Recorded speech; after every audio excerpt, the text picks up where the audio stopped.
पुराने जमाने की बात है जब बगदाद के शहर में एक नौजवान ताजिर रहता था जिसका नाम यूसुफ था।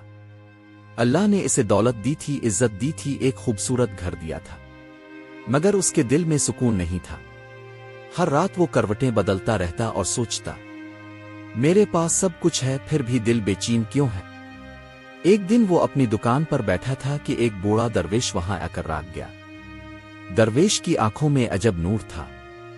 इसने कहा, बेटे तुम्हारे चेहरे पर परेशानी झलक रही है, क्या तुम अपनी दौलत के दरमियान भी सुकून से महरूम हो। यूसुफ हैरान रह गया। जी हुजूर, मेरे पास सब कुछ है मगर दिल हमेशा बेकरार रहता है।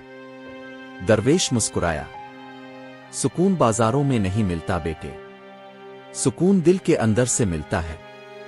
अगर तुम हकीकी सुकून चाहते हो तो मशरिक की तरफ सफर करो। पहाड़ों के पीछे एक गांव है, वहां एक बुजुर्ग आलम रहते हैं जो तुम्हें सुकून का राज बताएंगे, मगर याद रखो ये सफर आसान नहीं होगा। रात भर यूसुफ सोचता रहा, क्या वो अपना घर, बीवी, बच्चे और कारोबार छोड़कर जा सकता है। सुबह इसने फैसला कर लिया, हाँ वो जाएगा। इसने अपने वफादार मुलाजिम अहमद से कहा, मैं सुकून की तलाश में जा रहा हूं, मेरी गैर मौजूदगी में कारोबार संभालना। बीवी फातिमा की आंखों में आंसू थे। ये सफर खतरनाक है यूसुफ, क्या वाकई जाना जरूरी है। यूसुफ बोला, सुकून के बगैर दौलत बेकार है, इंशाअल्लाह लूटूंगा दिल में सुकून लेकर। सुबह सूरज तुलू हुआ। यूसुफ का बेटा इब्राहिम दौड़ा आया और कहा, अबू ये मेरा खास पत्थर है, इसे अपने साथ रखना, ये आपको मेरी याद दिलाएगा।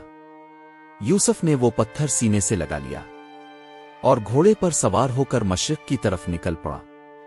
रास्ते में रेत का सहरा, तेज धूप और तवील सफर।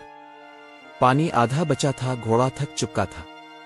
अचानक आसमान पर काले बादल छा गए, आंधी चली, फिर मूसलाधार बारिश शुरू हो गई। यूसुफ एक पत्थर के नीचे पनाह लेने लगा। इसके दिल में सवाल था, क्या मैंने गलती की। इसने अपने बेटे का दिया हुआ पत्थर निकाला। अजीब बात, वो पत्थर गर्म था जैसे हौसला दे रहा हो। तूफान थमा तो यूसुफ ने देखा कि वो रास्ता भटक गया है। चारों तरफ रेत ही रेत, ना कोई निशान ना कोई साया। घोड़ा जख्मी हो चुका था। यूसुफ बैठ गया, आंखों से आंसू बहने लगे। ए अल्लाह, मुझे रास्ता दिखा दे। इसी वक्त दूर से ऊंटों की घंटियों की आवाज सुनाई दी। एक काफिला आ रहा था। काफिले का सरदार, जिसकी सफेद दाढ़ी सीने तक पहुंचती थी, बोला, सहरा किसी पर रहम नहीं करता नौजवान, हमारे साथ चलो। यूसुफ काफिले के साथ चल पड़ा।